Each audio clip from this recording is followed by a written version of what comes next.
Spoštovana gospa ministrica, spoštovani gostje, predstava v izvedbi Srednje vzgojiteljske šole, gimnazije in umetniške gimnazije Ljubljana je odprla mednarodno konferenco Reset EU še pride, o prenovi oziroma ponovnem zagonu izobraževanja in usposabljanja za digitalno dobo. Konferenca zaradi velikega števila mednarodnih udeležencev poteka v angleščini, zato vas prosimo za razumevanje. Za prevod v slovenščino v dvorani je poskrbljeno. Now we switch to our working language, which is English. The art performance by the secondary preschool education, grammar school and performing arts grammar school in Ljubljana has announced the opening of the international conference Reset Edu on resetting education and training for the digital age. So, Madam Minister, distinguished guests, the conference is organized by the Ministry of Education, Science and Sport of the Republic of Slovenia, the Center of the Republic of Slovenia for Mobility and Education and Training Programs, and the Directorate General for Education, Youth, Sports and Culture of the European Commission, together with other interested organizations and individuals within the framework of the Slovenian presidency of the Council of the European Union 2021. The venue of the conference is the Grand Hotel Union in Ljubljana. We are connected to many virtual but active participants via the Confiva web platform. The conference can also be followed via an internet live stream as well as on social media platforms. Here in Ljubljana we'll of course apply all COVID-19 safety measures, so please wear your face masks and maintain a safety distance in the main hall and also during the parallel sessions. In the smaller halls, speakers on the stage are allowed to speak without the mask. The virtual Confiva platform enables participants to actively take part in the parallel sessions. The internet and social media live streams only offer the possibility of listening. And we're pleased to announce many young active participants, both primary and high school students as well as university students here. They will participate in the parallel sessions too, and of course in all discussions, and also propose solutions to open questions and future challenges.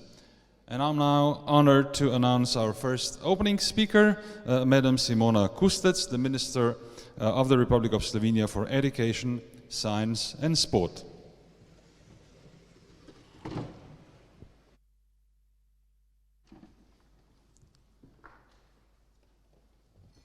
So this is for you, Madam Minister. What I think what you need is also a microphone, and it is coming.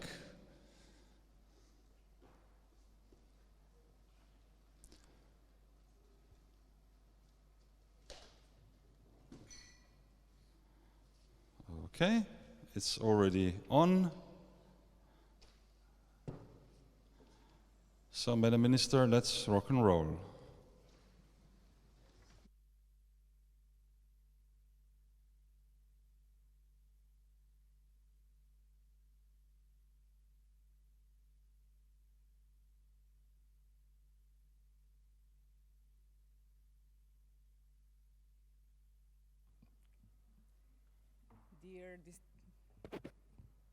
Dear distinguished, can you hear me? No. No.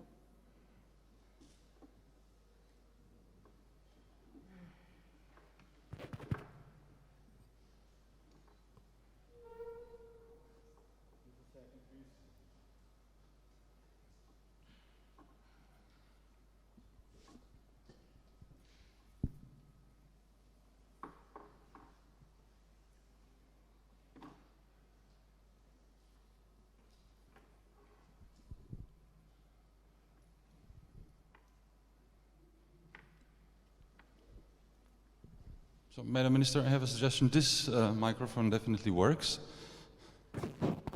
Okay, can we hear each other now? No, still not. Maybe. You're too tall for the microphone, so get mine. Thank you very much. Dear distinguished and respectful guests, especially dear both Vice Presidents of the European Commission, Mrs. Vestager and Mr. Skinas, dear researchers, dear professors, teachers, decision makers, also, I believe, online, our students, our children.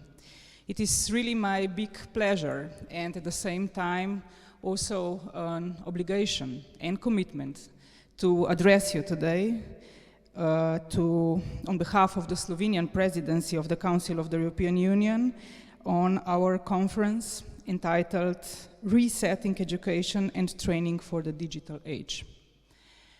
One of the European Union priorities and also the priorities of Slovenian presidency to the Council of the European Union is digital transition.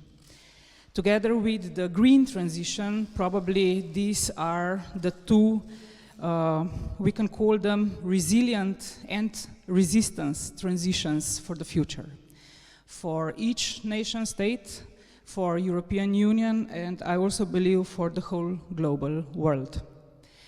And when we speak about digital transition, and when we connect this digital transition into educational system, we, as we've already seen through the performance of our students, we are going to need to address a huge challenge. It is not going to be only a challenge related to the educational system, but it is going to be a challenge related to the whole society, to the whole social system of the nation, of also Europe, of something that we as well together addressed as the European value, European healthy perspective of future societies. And it is a big task in front of all of us.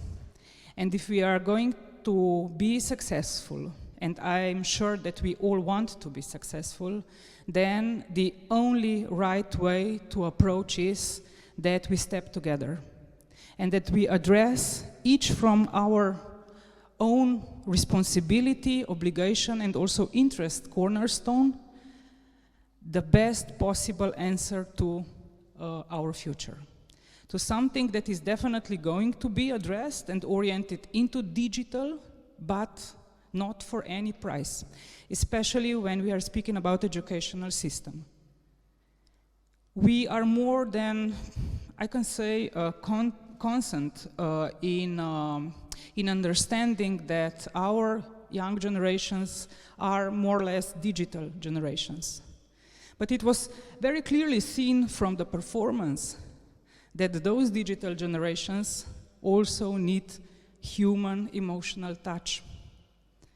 And that the older ones are those who have the responsibility to open their eyes into this and to also to give them those emotional touches. Because here we are also the teachers. We as parents, we as family, we as friends, but also you as the teachers.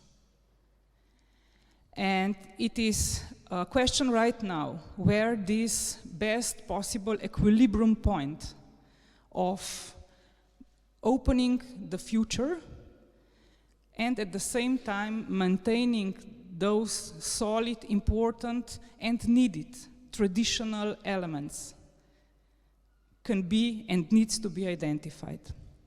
And I do understand the conference and the workshops that are going on today and tomorrow in Ljubljana, in the framework of this conference, to do exactly this. And that's why I'm so happy that we were able to organize this conference together with the European Commission, but especially with you, with representatives not only from the decision-making bodies, but also from the real-life practice. And we need to hear your voice, just like we very, very clearly see and hear the voice of our young people. And we need to address the elements, the components of how to call it, the mantra that we identified together, and it is called blended learning. What is blended learning? What are the compositions, the percentages of those blended learning? These are the key questions right now. And we've already said blended learning means traditional way of gaining knowledge, digital approach to learning and the use of digital tools in this, and also the part of learning that is actually learning gained from visiting, from getting knowledge and information from somewhere else, like from the nature, from the environment. This goes to the green transition as well. So those combinations are the ones that we identify together as the ones that are going to create the educational systems, processes, and also vision of knowledges of the future. And we want to do this together. We need to do this together. And that's why your voice today is so, so important. And it is going to be addressed and used also for our future work. And at this point, I would extremely like to thank you for all the contributions that you are going to do today. We will also see each other again tomorrow through the panel of the ministers. And I'm more than sure that we are, at the end, be able to give the answers to the last call of our performance, and this is the call how to also give a strong hug to our children when they are in school, when they need it, and how to tell them where they can get it, together with the high quality of knowledge that is definitely going to be based also on the digital type of processes and also knowledges, while being aware of the fact all the time that when we speak about digital transformation and digital knowledge in the spaces like the school spaces, that we need to be very careful and at the same time very patient with it. That means that digitalization has a lot of advantages. It's also directly answering the needs, the words of our youngsters, but at the same time, digital can also have a lot of threats behind the scene. It is not only emotional threats, there are also threats directly related to the educational systems and the processes if we want to achieve the highest quality of the processes and of course knowledge at the end of the day.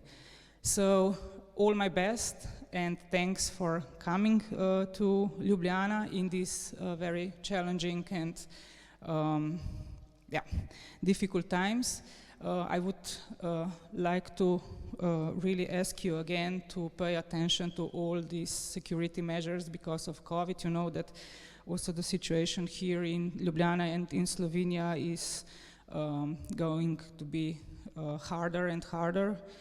So we need to really take care of the distances and all other measures related to epidemiological situation.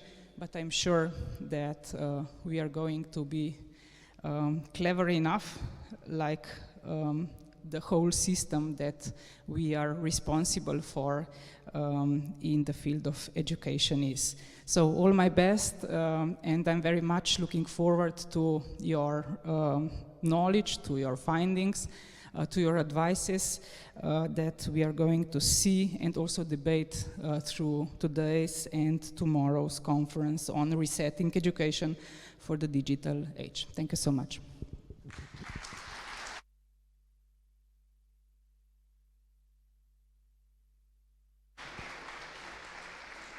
Thank you very much, Madam Minister, and sorry for the problems with the microphone before. It won't happen tomorrow when you're back.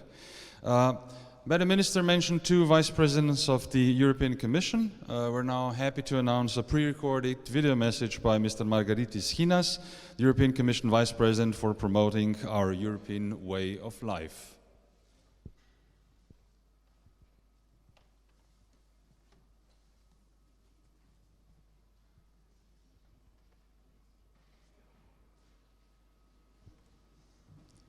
That was a test for lip readers among you. Now we'll try to start again with the audio. Just like in track and field, we have 3 tries. Dear Minister, dear Simona, distinguished guests, dear friends. I'm delighted that you have decided to focus your presidency conference on digital education. There could be no timelier topic. President von der Leyen, in her State of the Union speech, explicitly said that digital education and skills need leaders' attention and a structured dialogue at the top level. In response to this, exactly 1 month ago today, together with 8 of my fellow commissioners, we announced the kickoff of a structured dialogue with member states on digital education and skills.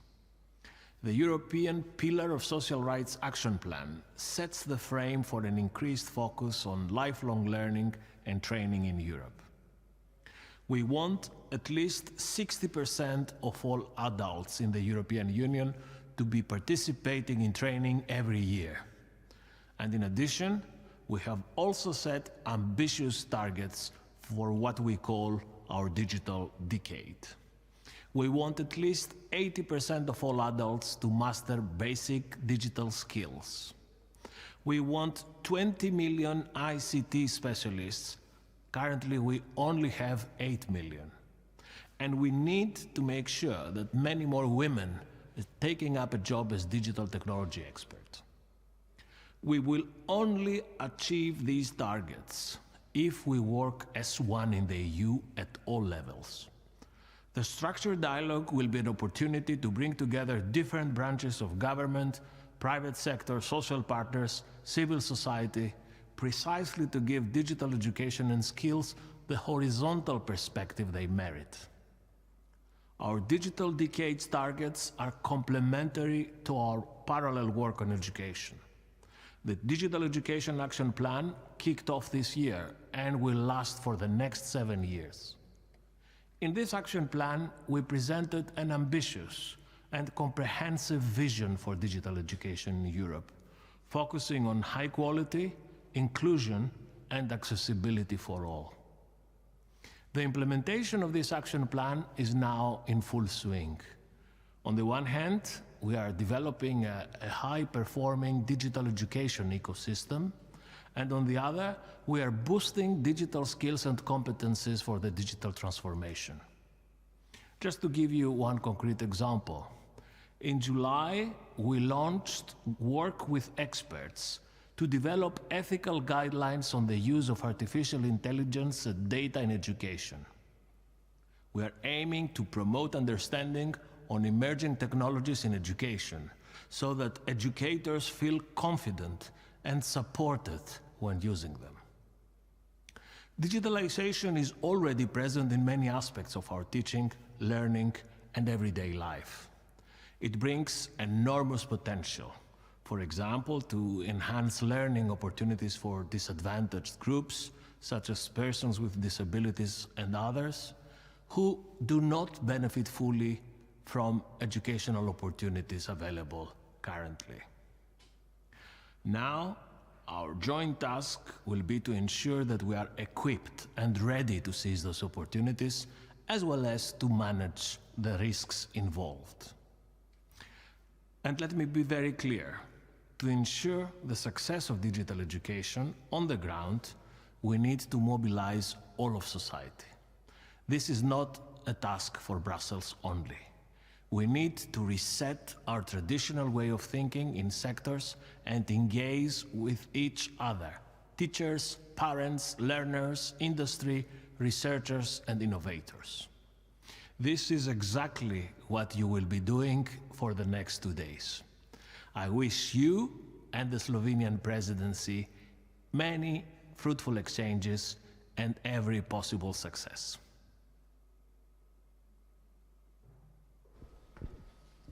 So that was Mr. Margaritis Kinas, the European Commission Vice President for promoting our European way of life. And we have another pre-recorded video message from the Executive Vice President of the European Commission, Ms. Margarete Vestager, who will speak on the digital education and the artificial intelligence.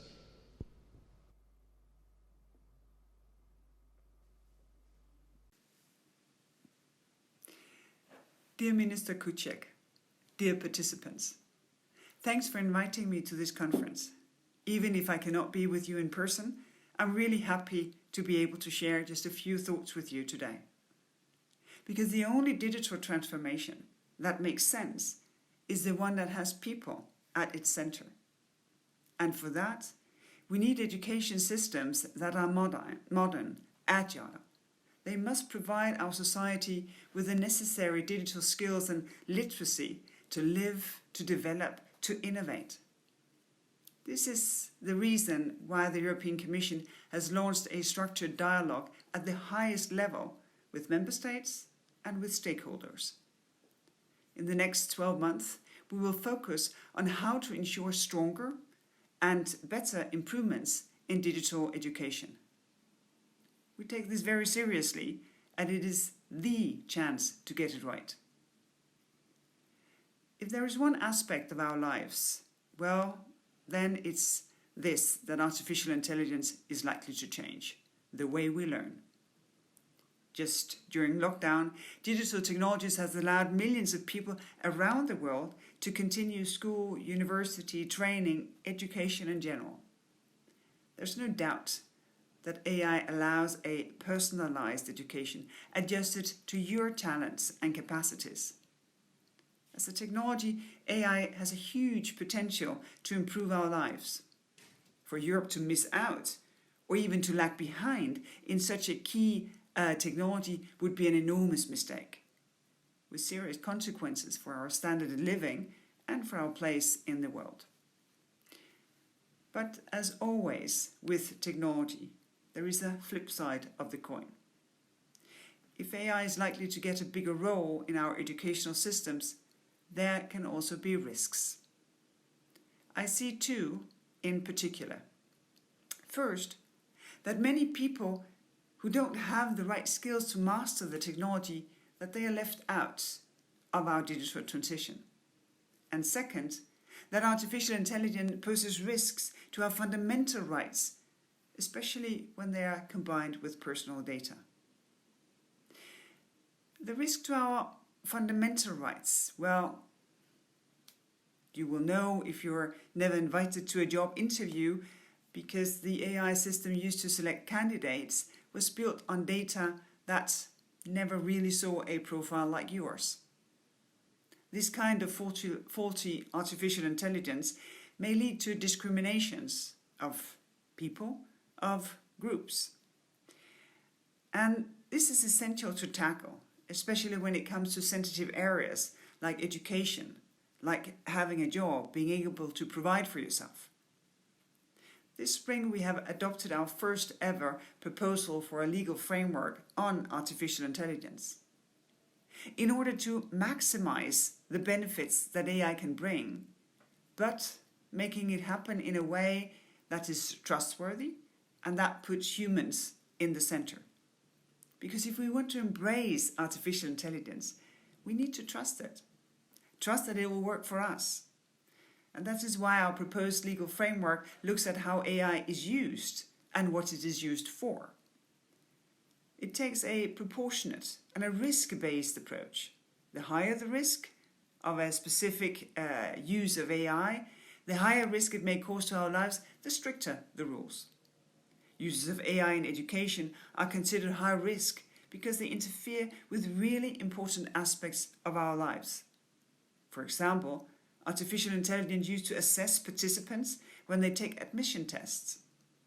AI providers in this field will be submitted to strict obligations to ensure that our fundamental values and rights, that they are respected. We also look at the use of AI in specific sectors.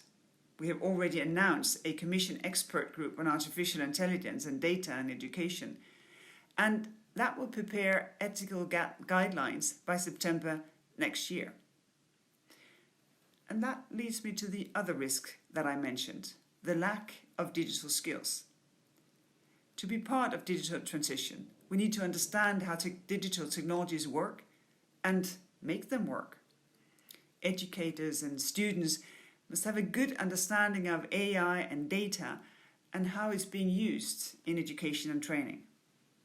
And I'm really happy that all member states of the European Union are ambitious in the uptake of artificial intelligence, whether through supporting education reforms, building stronger research capacity, and investment for AI innovators, or promoting data access and sharing for AI.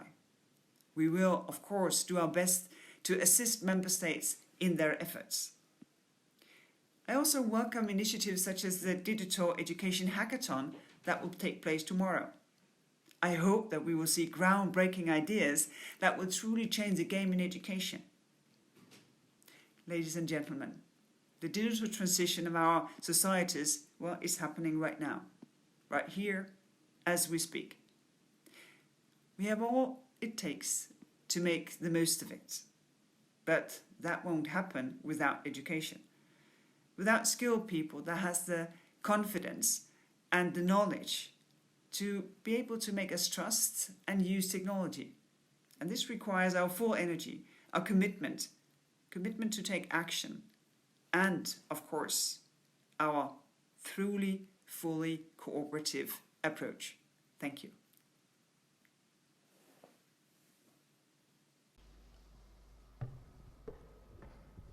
So that was the Executive Vice President of the European Commission, Madam Vestager. We will have a special focus on artificial intelligence in education tomorrow. Before we go on, I would like to present you a short film on our conference.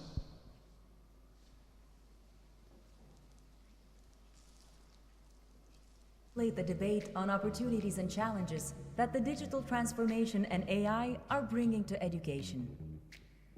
In session on Didactics of Digital Education, we will discuss the role of teachers to empower students to participate, act and coexist in a digital society, and how to assess the students' progress, modern teaching approaches, and innovative learning environment. In session on School and Society in a Digital World, we will discuss whether the role of the school is changing in the digitalized world.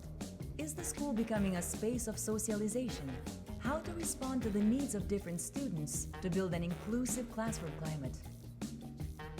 In Artificial Intelligence in Education and for Education, we will discuss how AI can help teachers, not replace them. How to use AI meaningfully in teaching and learning. Is it safe to use it in education? And how problematic is its monitoring of the users?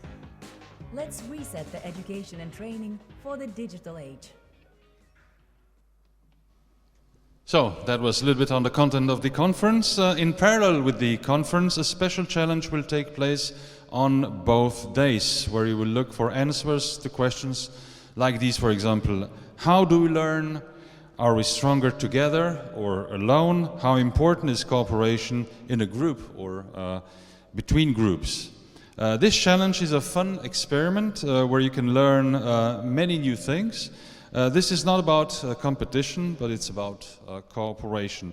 All participants who agreed to take part in the challenge when registering have already received an email where you can find your group number. The numbers are posted in the hotel lobby and represent the contact points for each group where you can meet and strategize during coffee and lunch breaks. And if you're online, during the breaks, you can join the session on the Confiva platform under the name Conference Challenge Group with the number corresponding to the number you received in the email. You're supposed to solve the task marked with number of your group. Of course, you can also work on other tasks, but it is really important that you solve your own tasks first, as the whole challenge can only be solved successfully if all your tasks are solved and put together. Tasks and additional instructions can be found on the Confiva platform in the showroom called Conference Challenge and at a stand in the hotel lobby here in Ljubljana. The challenge was launched at 7:30 in the morning. And after what you have just heard, you're curious and have not yet registered, it's not too late. You can join one of the groups that have already been formed. So now we have a little bit more than 24 hours to solve the puzzle. The big solution will be announced tomorrow after the lunch break, before the final session on the conference here on stage. And there is also a secret prize which awaits you, so let the games begin. Yeah, okay? You want a microphone? Yes. Okay. Thank you. Well, you just said let the games begin, and as the conference challenge coordinator, I could not agree more. So if you're up to a challenge, I propose a sample puzzle just to get everybody started. Are you up for it? Okay. So my question for you would be, where in this room could you find a big generator? In this room? Yes. Well, a generator or let's say an energy source? It has to be big generator, a big generator. And I can maybe give you a hint. I hear that you personally take it with you everywhere. I guess you mean my iPhone or my tablet. Well, actually, you hide it in your name, because big generator is an anagram of Igor Ebergant. So some out-of-the-box thinking will be required for all the other challenges. And well, I'm glad that you learned something new from this experience. I hope you enjoyed the rest of the tasks. And should you need help, or anybody else, you are invited outside in the hall to the challenge help desk. And as you said, let the games begin. Good luck. Thank you, you're Zoran, huh? Okay, thank you. I learned something new. Well, I'm a little bit confused because I'm not big, so it's not a big generator. And I really hope that you don't ask me to, let's say, deliver my energy while, for example, cycling. And to put some more energy. But okay, thank you very much. So, you know me, I'm a big generator. But now I'm really happy to announce our first speaker, Dr. Rina Vorikari, a researcher from the European Commission's Joint Research Center. Dr. Vorikari joined the European Commission's in-house science service in Seville in 2013. She has degrees in education and hypermedia. Her PhD, which was completed in 2009, is from the Dutch Research School for Information and Knowledge Systems. Since 1999, Mr. Vorikari worked in the field with new technologies and teaching. She contributes to research and policy support in the field of human capital and employment. Her work focuses on digital competence for citizens, teacher professional learning, and she enjoys dealing with issues related to the adoption of new technologies and innovation in education and training. So the right person to have the first keynote address on didactics for digital education. Dr. Vorikari, are we connected? Yes. Yes, I believe we are. And Yes. let me We start. see you. It's still early. Hyvää huomenta from Ljubljana.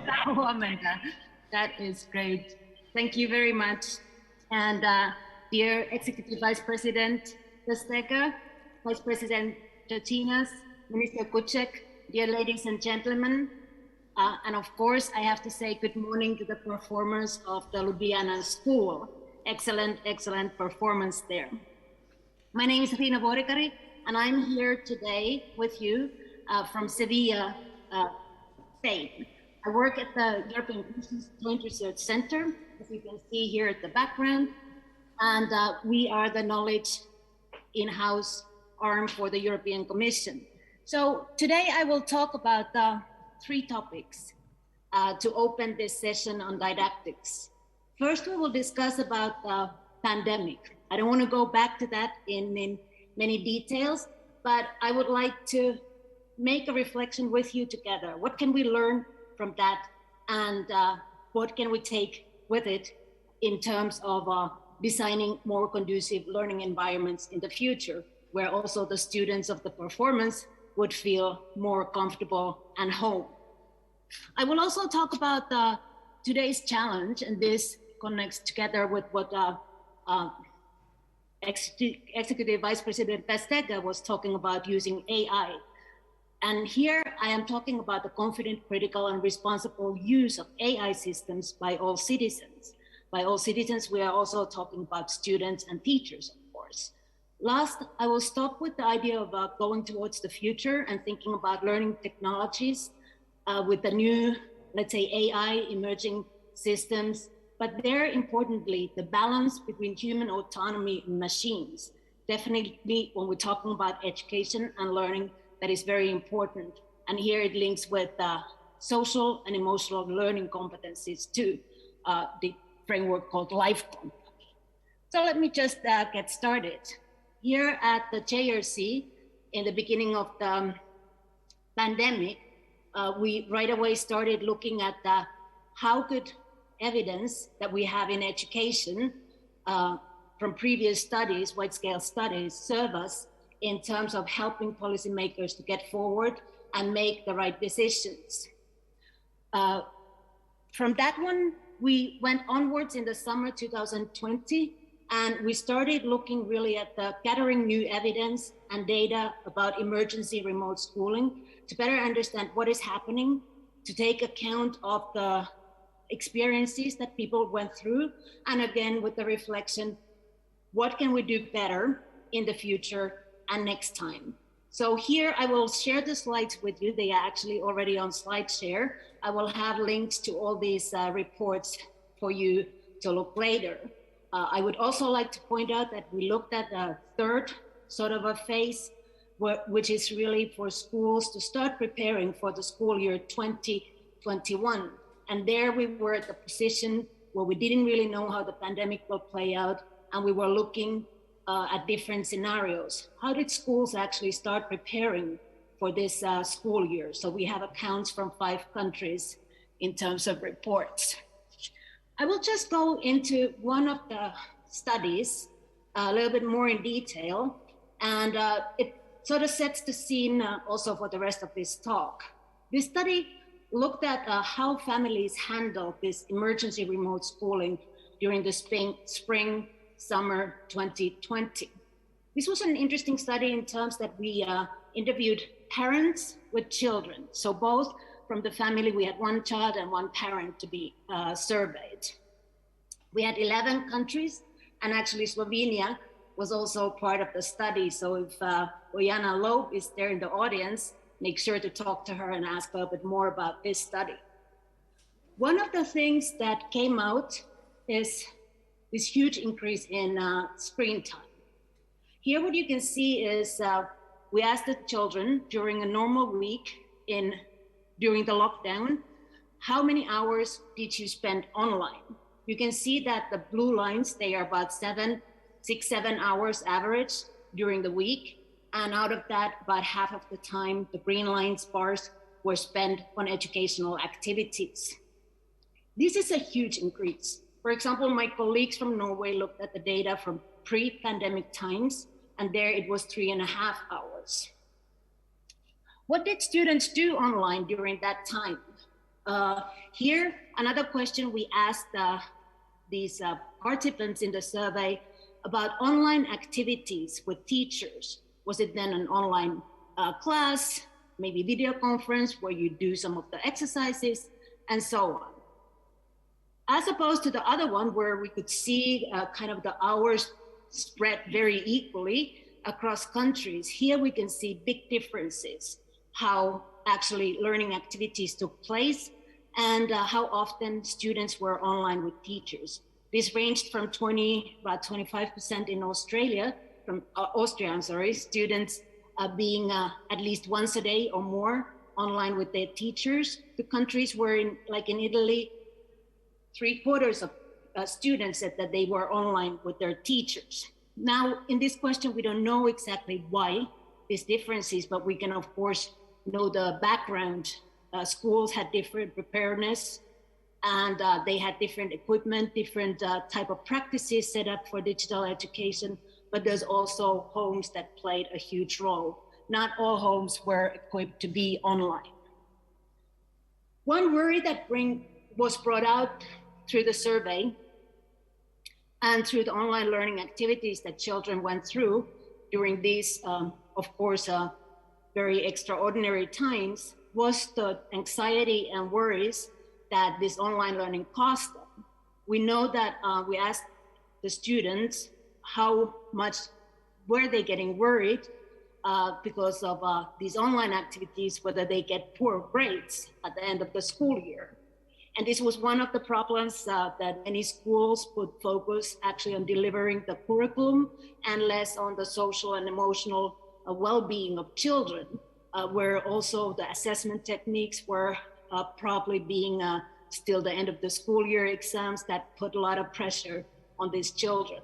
We see here many differences across countries, but this scenario is just worrisome. The good news, though, that I wanted to highlight here is the students' disposition for learning. We asked them how quickly would they learn to participate in these online activities. And here the green line, what it shows is that many of these children's, majority, 2/3 of the children said that they believe they learn quickly to participate in these online activities. And this kind of positive disposition to learning is really important because from the previous studies, we know that this kind of a emotional resilience, if we want to call it that way, or personal disposition, growth mindset, really can help learners to overcome potential challenges. And these are, for example, the challenges that they could face during remote schooling or hybrid education, or however form of blended learning we want to go to. Both parents and teachers play a huge role in this, helping developing this attitude. And I would like to mention that we can develop this attitude. It is something that could be learned, and that's why at the end I will come back with a proposal about the social and emotional learning competence. Another important thing to think for the future is really to focus on this balance between screen time and off-screen activities. One thing is important, we need to, more learning doesn't, let's say more time on screen does not necessarily equate in more learning. More time on screen, though, we know equates for more risks online. And this is something that was also mentioned by previous speakers, and the digital skills that they have to mitigate possible harms that could come along. And here we're talking about students, vulnerable groups. So this is really important that we design online learning in a way that it is really taking advantage of the technologies and not putting the users in peril. So here teachers need also better skills to design for this type of learning.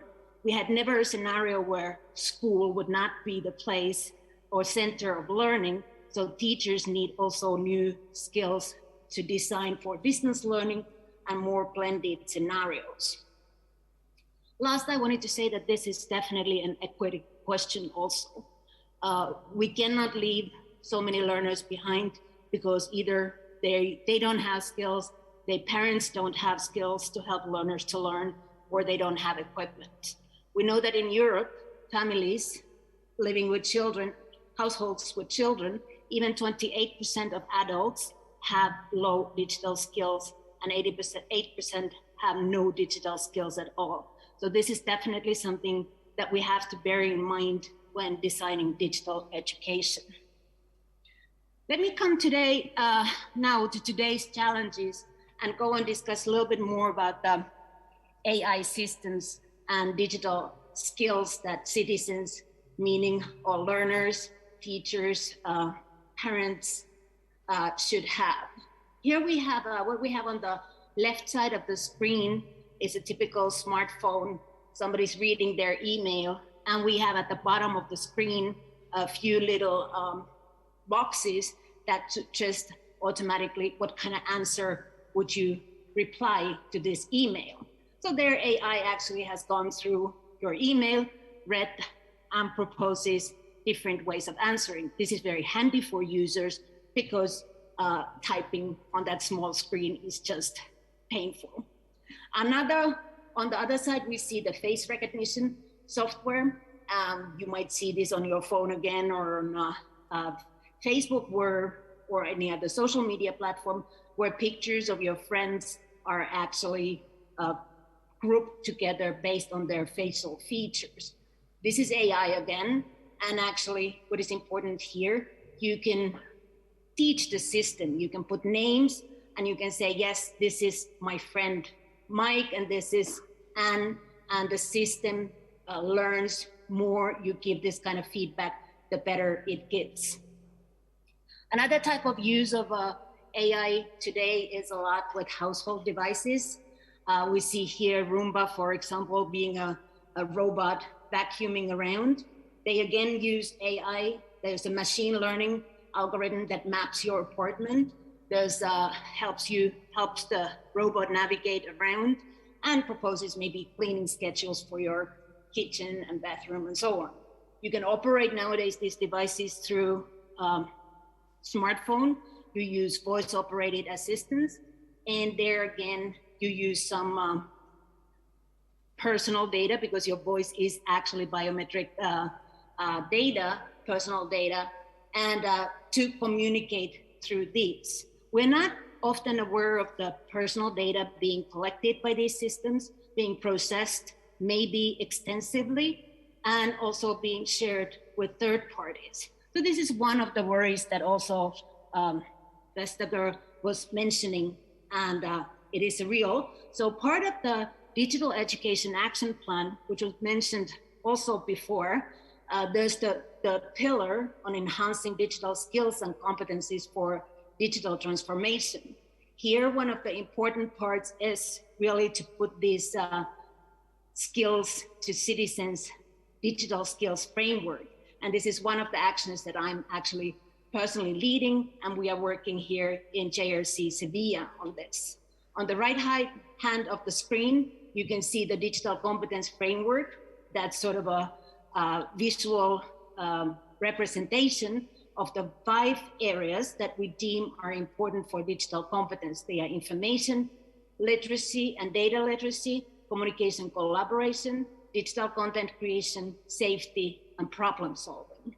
With our work on this topic, we started thinking, what knowledge, what skills, what attitudes do citizens really need to engage with these new AI systems, the ones that I was talking about, the ones that are already here, in a confident, critical, and responsible way for learning, for work, or even just participation in society. We started gathering requirements, looking around, looking at the different applications that are there. And these are the 3 knowledge, skills, and attitudes that we think are important for all citizens. One, to be aware of the benefits, limitations, and challenges of these AI systems, but more importantly also, have a clear understanding, and not the one from science fiction movies, what these AI systems today can actually do and what they don't do.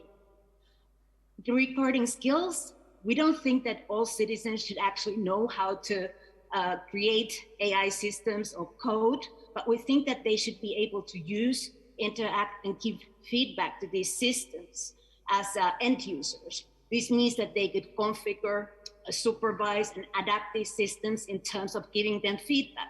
I was mentioning giving tags about names, training them for face recognition. If that's what you want to do, you can train your system to do that better. But you might also not want to do that, and you should be able to tweak the system or override some of the configurations. More importantly, this is an area where attitudes become important. This is really where we have to think about the human agency and control. These are systems that make predictions based on big data. They are averages. They might work for average, but do they work for you as an individual?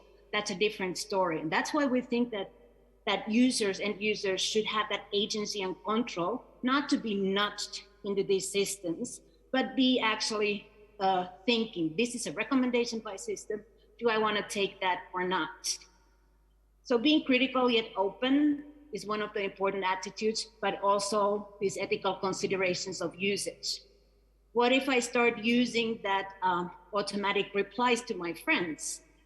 Am I taking something away from human interaction? What if I start using personal assistants? Am I revealing something about important parts about my personal life to a system? The third-party data could be used again somewhere else. Is it right that I upload a picture of my friend and use facial recognition on that picture? Maybe the friend doesn't want that. So this is our idea behind these new examples. And here, let me show you just one.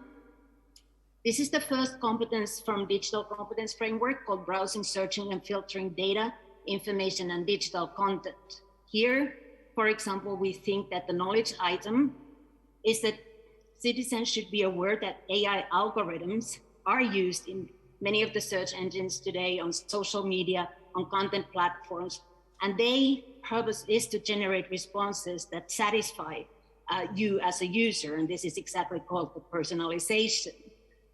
These algorithms then adapt to what the user clicks or does, chooses, and so on. So this is the learning part, the intelligent part, although usually it is still quite dumb and simple.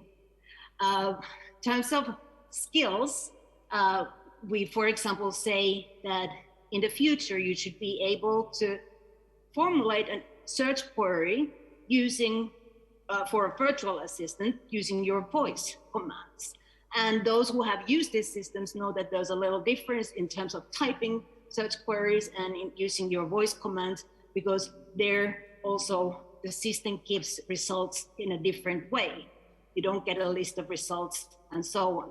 Importantly, thinking about the attitude, take advantage of these algorithms, but also being able to avoid negative outcomes, having skills to know that you're not compromising your privacy, your personal data for sources like there's a commercialization of your personal data, there's other, let's say, advertisement businesses hungry there for that data.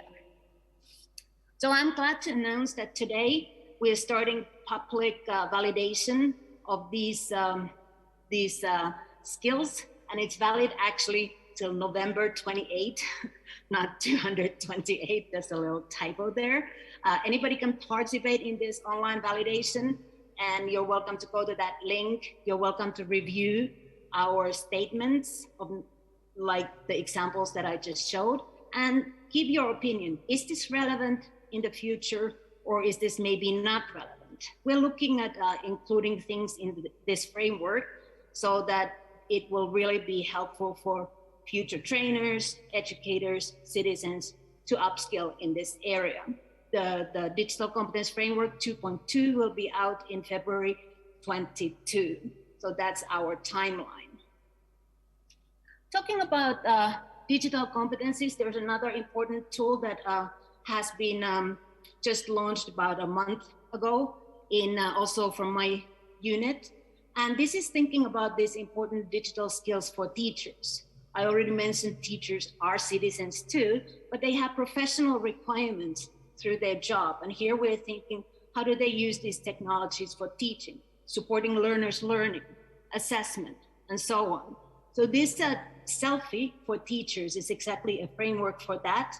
And we have this self-reflection tool built for teachers so that they can go and sort of map out their own knowledge in this area, their own skills, and also get little pathways for training. This is maybe a gap that I have. Let me get better at this. This is already something I ace. Maybe I can help my colleagues teaching this skill to them. So this kind of tools are also built for helping schools to exchange ideas and practices amongst themselves, and importantly, to build those professional development pathways for teachers who so much are in need of support in this area. I now come back, well, let's say go ahead and to the future to end this talk, talking about a little bit this kind of anticipatory thinking for future technologies in education. Here we are really talking about emerging technologies. Here in this report, this is something that we also do in my unit, is prospective sort of anticipatory thinking and reflective strategic reflections. What could future be in order to see it's something that we can actually shape? It just doesn't come upon to us, but we can actually make decisions today so that education is more inclusive, more social and emotional, more better, faster, and so on in the future. So in this report, this was written just in a pre-pandemic time. We wrote about 10 scenarios using future technologies such as social robotics, VR, AI systems, helping conflict resolution in schools, and so on. But really thinking from teachers' professional perspective, what are the challenges that they have in the classroom? And one of these big things that should be pondered in this area of AI and other automated decision-making tools that are being developed today is what should first of all, machines or algorithms take decisions which otherwise would be taken by teaching professionals who have adequate pedagogical and subject-specific content skills? Maybe the answer is not yes or no, but the answer is somewhere in between, and it depends. Depends in which context these recommendations are given, or these suggestions, these decisions. And here we are exactly thinking, maybe in some cases, these applications should not take autonomously this kind of decision. And that was exactly what the Commissioner Vestager was also referring to, sorting out your CV for job application, your entrance exam for university place. In those cases, we need to have humans in the loop. So we need to have teachers in the loop, over the loop, sometimes just overseeing that the decisions that the machine gives are maybe suitable or could be tweaked. In other cases, it might be totally okay. You know, we can think of edutainment type of applications, or some drill and practice in mathematics, in languages, where these kind of machines can easily propagate the next exercise for a student. That might be an okay place for machines to take the decision. But this kind of a questioning and being vigilant about it, having those who design these systems, talking to those who use these systems, having parents involved maybe in this decision-making process, in design process, will be important in the future, and in order to build the future that we really want to build. The second concern with these applications is their underlying pedagogical models. They are often very, very rudimental. It goes with the stick and carrot. We know that's effective with animal training, for example. Is that effective now in a school? So those pedagogical models on which pedagogical or educational constructs they are based on should be clearly spelled out so that teachers could make a decision whether to use them or not, whether they have to be in the loop to oversee that the decisions are really correct or not. So that's something that we should be really critical about, I would say. And again, when we design this system, keep that in mind. Also, where does the data come for these models? This is really just a big question mark. Some of these platforms, they collect very dumb type of data about your engagement, how many minutes you were online, how many times you watched a video. Is that the type of data that allows us actually to coach when learning happens? My guess is not. So there, we also need to understand where the data comes from, how traceable these decisions are, what's the transparency of the systems, and how is the explicability. Why did I get a recommendation for this homework or this exercise now based on X, Y, and Z? The last thing that I will finish this talk, I know that my time is coming up, is that learner agency. We want learners that they make decisions, that they are self-directed learners. They can regulate their learning. And here this social and emotional learning area is really important. We want these systems to support and empower learners in that, and not to make those core skills redundant. This is why we are now paying so much attention to this emotional, social, and metacognitive competencies in education. Very recently, also in my unit, we released a framework called LifeCom, which is exactly looking at these personal, social, and learning to learn competencies. There's an mounting evidence that intentionally promoting these through education have very positive outcomes. And I'm sure the performers also today would join me in this. So when we talk about life competencies, the lack of in-person contact might, due to COVID or due to these new learning arrangements, might have made students less motivated to engage in learning. And this kind of building the emotional resilience in individuals will be really important. So that's why we have also for teachers, one of the problems being that teachers don't know how to teach these things. We all know that these are important, but how to actually deliver this as part of our instruction, as part of our practices that we do in the classroom. So here we announce that there's a new MOOC starting at the School Education Gateway. And this is exactly about the life competencies, about good practices already found around Europe. And this is a 10-hour course, will run end of November to December. So I invite teachers to participate on that, because this is exactly the stuff we need to be teaching and focusing in the future.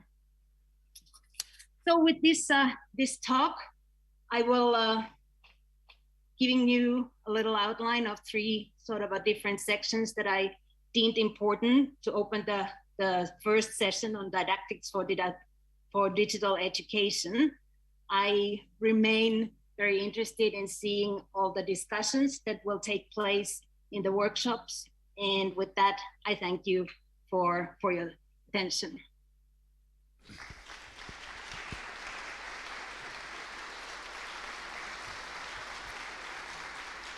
Thank you very much, Dr. Vorikari. I hope you heard the applause,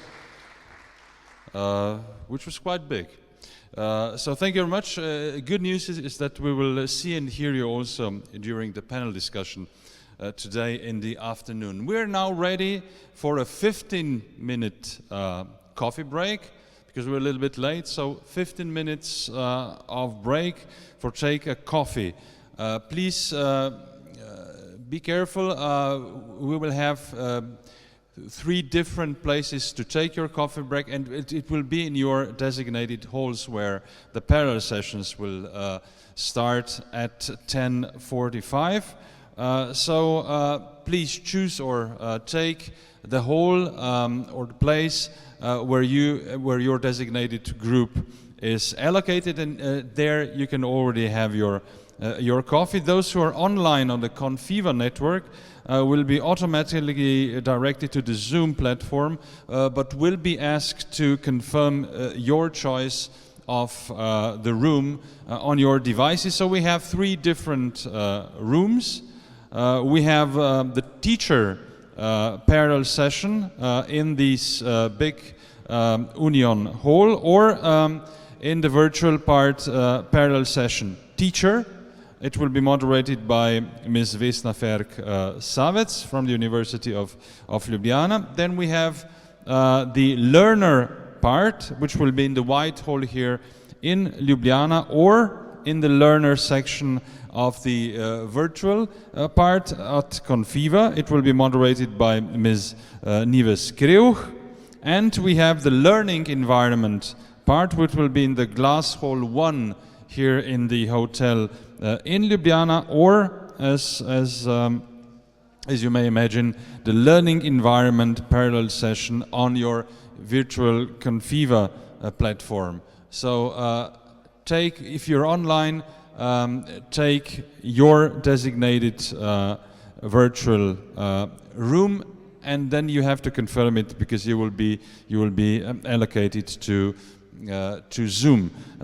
There will be a lunch break after the parallel sessions, which are scheduled to be concluded by 1 o'clock and 15 minutes. So they're supposed to last a little bit more than 2 hours and a quarter. And there will be a lunch break after that. Please return to the second plenary part, which will begin here at the main stage at 2:15 local time, so Central European time.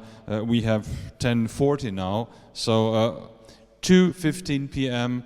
Will go on with the session 2. And of course, you're kindly invited to take the Confiva platform main stage. Those who are on the Confiva platform are also invited to take a look at our showroom entitled Good Practice of Digital Education from Europe. There you will find some interesting videos from all over Europe with good practices. So enjoy our parallel sessions. If you have any questions, you have an information desk outside here in the hotel. Those on the Confiva platform, please follow the instructions or your screen. So enjoy your parallel break, enjoy your lunch, and we see us here in the big hall at 2:15 sharp. Thank you very much.